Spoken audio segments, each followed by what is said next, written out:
क्या आपने कभी सोचा है कि कुछ कंपनियां और लोग इतनी तेजी से सफल क्यों होते हैं जबकि बाकी संघर्ष करते रहते हैं? अक्सर हम सोचते हैं कि यह सिर्फ एक शानदार आइडिया होता है, लेकिन सेठ गॉर्डन हमें दिखाते हैं कि असली ताकत रणनीतियों और उन सिस्टम्स में छिपी है जिन पर वे काम करती हैं। आज हम जानेंगे कि रणनीति कैसे सिस्टम बनाती है, उन पर निर्भर करती है, और कैसे सबसे अच्छी रणनीतियां सिस्टम से लड़ने के बजाय उन्हें एक औजार की तरह इस्तेमाल करती हैं। आइए इस सफर की शुरुआत करते हैं। आए इस सफर की शुरुआत करते हैं। रणनीति सिस्टम बनाती है और उन पर निर्भर करती है। वह सिस्टम हमारे आसपास हर जगह हैं, चाहे वह आपकी सुबह की दिनचर्या हो, कोई कंपनी कैसे चलती है, या एक शहर कैसे काम करता है। ये सिस्टम हमें मूल्य देते हैं। हर सफल सिस्टम का एक मकसद होता है, भले ही वह सीधे तौर पर न दिखे। वे हमारी प्रोडक्टिविटी बढ़ाते हैं, लोगों के प्रयासों में तालमेल बिठाते हैं और हमें काम में स्थिरता देते हैं। लेकिन हाँ, वे कई बार अनचाहे साइड इफेक्ट्स भी पैदा कर सकते हैं और नए आइडियाज को रोक भी सकते हैं। यहाँ कुछ कहानियां हैं जो दिखाती हैं कि रणनीति कैसे सिस्टम के साथ जुड़ती है। स्टारबक्स, ग्राहक वफादारी के लिए तकनीक से जुड़ी रणनीति। 2008 में जब स्टारबक्स को कड़ी प्रतिस्पर्धा और आर्थिक चुनौतियों का सामना करना पड़ा, तो उन्होंने ग्राहक वफादारी बढ़ाने पर ध्यान केंद्रित किया। उन्होंने माई स्टारबक्स आइडिया जैसे सिस्टम लागू किए, जो ग्राहकों को कंपनी के साथ जुड़ने के लिए एक ऑनलाइन मंच था, और एक रिवॉर्ड प्रोग्राम भी शुरू किया। ग्राहकों को प्राथमिकता देकर और उनके अनुभव को बेहतर बनाने के लिए तकनीक का इस्तेमाल करके स्टारबक्स एक ऐसी लीडर कंपनी बन गई जिसके लिए ग्राहक बहुत ज्यादा भुगतान करने को तैयार थे। यह दिखाता है कि एक स्पष्ट रणनीति की आकिट जो कुशल और प्रभावी सिस्टम द्वारा समर्थित हो, सफलता के लिए कितनी जरूरी है। जारा, कुशल सिस्टम से तेजी से बाजार में प्रवेश। जारा ने अपनी तेज फैशन रणनीति को अपनी अत्यधिक प्रतिक्रियाशील सप्लाई चेन के इर्द गिर्द बनाया है, जिसे एक उन्नत सूचना प्रणाली इंफॉर्मेशन सिस्टम का समर्थन प्राप्त है। यह प्रणाली उन्हें इन्वेंट्री को ट्रैक करने, बिकने वाले उत्पादों की पहचान करने और ग्राहकों की मांग में बदलावों का तुरंत जवाब देने में सक्षम बनाती है। इस कुशल प्रणाली का लाभ उठाकर जारा अपने प्रतिद्वंद्वियों की तुलना में बहुत कम समय में नए उत्पादों को डिजाइन, निर्माण और स्टोर तक पहुंचा पाती है, जिससे उन्हें एक महत्वपूर्ण प्रतिस्पर्धात्मक लाभ मिलता है। ये कहानियां बताती हैं कि एक स्पष्ट और अनुकूलनीय रणनीति कुशल और प्रभावी सिस्टम द्वारा समर्थित गतिशील माहौल में सफलता और लचीलेपन के लिए कितनी महत्वपूर्ण है। वहीं एक खराब रणनीति या पुराने या अपर्याप्त सिस्टम पर अत्यधिक निर्भरता असफलता और छूटे हुए अवसरों का कारण बन सकती है। परंपरावादी अक्सर पुराने सिस्टम से सीधे लड़ने की कोशिश करते हैं या हर चीज को पूरी तरह से बदलना चाहते हैं, जिससे अक्सर विरोध और विफलता मिलती है। शानदार रणनीतियां सिस्टम का इस्तेमाल करती हैं, उनसे लड़ती नहीं। सबसे अच्छी रणनीतियां सिस्टम से सीधे लड़ने के बजाय उन्हें बदलाव लाने के औजार के रूप में इस्तेमाल करती हैं। इसमें यह समझना शामिल है कि सिस्टम कैसे काम करते हैं, उनके लीवर पॉइंट्स, छोटे बदलाव जो बड़ा असर डालते हैं, की पहचान करना, और बदलाव को स्वाभाविक रूप से संभव बनाने के लिए परिस्थितियां बनाना। यह धारा के साथ काम करने के बारे में है, उसके विरुद्ध नहीं। विलो क्रीक की फुसफुसाती हवाएं। विलो क्रीक की घाटी में गांव वाले लंबे समय से अपनी प्राचीन सिंचाई प्रणाली पर निर्भर थे, जिसमें नहरों और चैनलों का एक नेटवर्क था जो पहाड़ों के झरनों से उनके खेतों तक पानी पहुंचाता था। यह प्रणाली पुरानी होते हुए भी मजबूत थी, पीढ़ियों की सावधानीपूर्वक देखभाल और रखरखाव का प्रमाण थी। हालांकि हाल ही में असंतोष की फुसफुसाहटें थीं। दूर के खेतों को पहले से कम पानी मिल रहा था, जिससे फसलें खराब हो रही थीं और किसानों के बीच तनाव बढ़ रहा था। एलारा, एक युवा इंजीनियर जो शहर से अपनी पढ़ाई पूरी करके लौटी थी, उसने बढ़ते हुए तनाव को देखा। बुजुर्ग परंपरा में बंधे हुए बदलते मौसम को दोष दे रहे थे। कुछ अन्य एक पूरी तरह से नई आधुनिक प्रणाली बनाने का प्रस्ताव दे रहे थे, जो महंगा था और जिसका बड़ा विरोध हो रहा था। विद्रोही अक्सर पुराने को पूरी तरह से ध्वस्त करना चाहते हैं, बिना यह समझे कि क्या उपयोगी है। एलारा, जिसने सिस्टम और उनकी गतिशीलता का अध्ययन किया था, जानती थी कि गहरे जड़ जमा चुकी प्रणाली पर सीधा हमला या पूरी तरह से बदलाव शायद विफल हो जाएगा। यह बहुत ज्यादा विघटनकारी, बहुत महंगा और समुदाय के नाजुक संतुलन को संभावित रूप से नुकसान पहुंचाने वाला होगा। इसके बजाय एलारा ने सिस्टम का अवलोकन करके शुरुआत की। वह रोज नहरों का दौरा करती थी, न केवल पानी के प्रवाह को देखती थी, बल्कि किसानों से बात भी करती थी, उनकी प्रथाओं, उनकी शिकायतों और सिस्टम के बारे में उनकी मान्यताओं को समझती थी।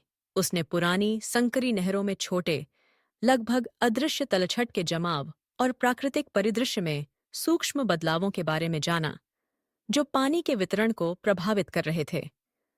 उसने वार्षिक स्प्रिंग क्लीनिंग परंपरा के बारे में भी जाना।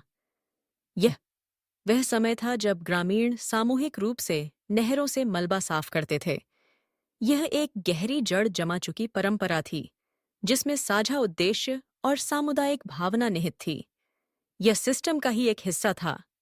एलारा की रणनीति स्प्रिंग क्लीनिंग परंपरा मौजूदा सिस्टम का एक हिस्सा को बदलाव के लिए एक औजार के रूप में इस्तेमाल करना था। उसने रेडिकल नई संरचनाओं का प्रस्ताव करने के बजाय स्प्रिंग क्लीनिंग के प्रयासों में हल्के संशोधन सुझाए।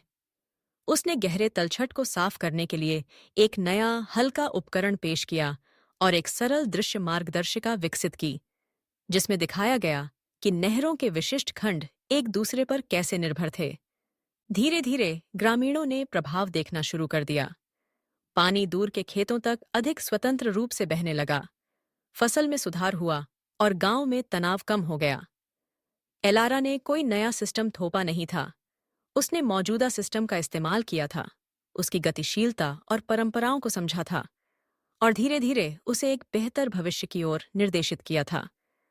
उसने सिस्टम को ही बदलने के लिए एक औजार के रूप में इस्तेमाल किया, जिससे एक अधिक सुंदर और टिकाऊ समाधान प्राप्त हुआ। फोटोशॉप और सबसे छोटा व्यवहार्य दर्शक वर्ग, स्मॉलेस्ट वायबल ऑडियंस। कहानी। फोटोशॉप, एक शक्तिशाली इमेज एडिटिंग सॉफ्टवेयर, ने अपने शुरुआती दिनों में बड़े पैमाने पर लोगों तक पहुंचने का लक्ष्य नहीं रखा था। इसके बजाय इसने एक विशिष्ट भावुक वर्ग पर ध्यान केंद्रित किया, अत्याधुनिक ग्राफिक डिजाइनर।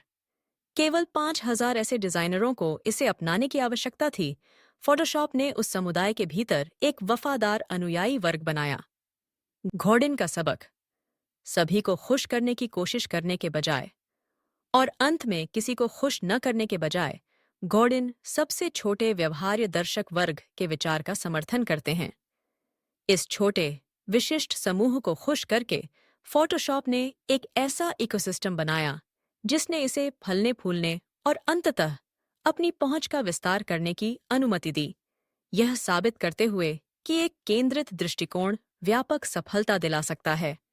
वहीं बड़े पैमाने का बाजारिया हर किसी को उत्पाद बेचने की कोशिश करता है और अक्सर विफल रहता है। 3. स्टारबक्स बनाम डंकिन डोनट्स, गेम को समझना और अपना खुद का परिभाषित करना। कहानी।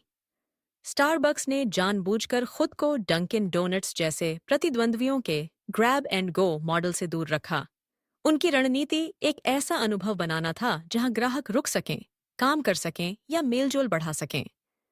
इसमें आरामदायक बैठक, एक स्वागत योग्य वातावरण और प्रीमियम पेय पदार्थों पर ध्यान देना शामिल था। घोड़िन का सबक, यह रणनीति के गेम थ्योरी पहलू को दर्शाता है। बाजार के नियमों को पहचानना और यह तय करना कि उनके अनुसार खेलना है या उन्हें फिर से परिभाषित करना है। स्टारबक्स ने डंकिन डोनट्स की तुलना में एक अलग खेल खेलने का फैसला किया। उसी के इसे केवल गति और कीमत के बजाय मूल्य और अनुभव पर ध्यान केंद्रित किया और बाजार के एक हिस्से पर हावी होने में सफल रहा। नियमों का पालन करने वाला हमेशा बाजार के स्थापित नियमों का पालन करता है, जिससे वह नया कुछ नहीं कर पाता। मीटलेस मंडे के लिए बीज बोना, बड़ी समस्याओं के लिए छोटे समाधान। कहानी। जलवायु परिवर्तन जैसी एक बड़ी समस्या को संबोधित करना, जिसका एक बड़ा हिस्सा मांस की खपत के कारण होता है, भारी लग सकता है।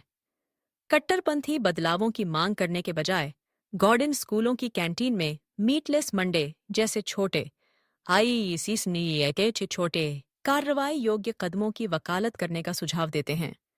घोडिन का सबक। घोडिन के अनुसार बड़ी समस्याओं को छोटे समाधानों की आवश्यकता होती है। एक विशिष्ट समुदाय में इन बीजों को बोकर मीटलेस मंडे नए व्यवहारों को सामान्य बनाने में मदद कर सकता है। मांस के अलावा किसी और चीज के साथ स्थिति को जोड़ सकता है और समय के साथ व्यापक रूप से अपनाने के लिए स्थितियां बना सकता है।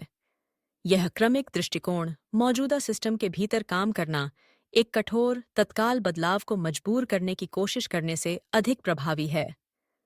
क्रांतिकारी अक्सर एक झटके में बड़ा बदलाव चाहते हैं, जो अक्सर असंभव होता है।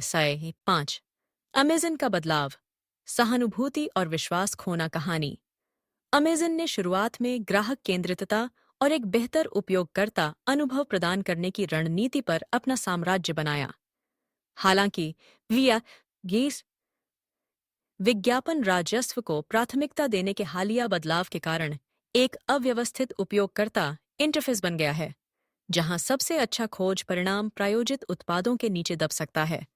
वे कठोर अल्टीमेटम के साथ विक्रेताओं को भी दूर कर रहे हैं। घोडिन का सबक। यह रणनीति में सहानुभूति के महत्व को दर्शाता है।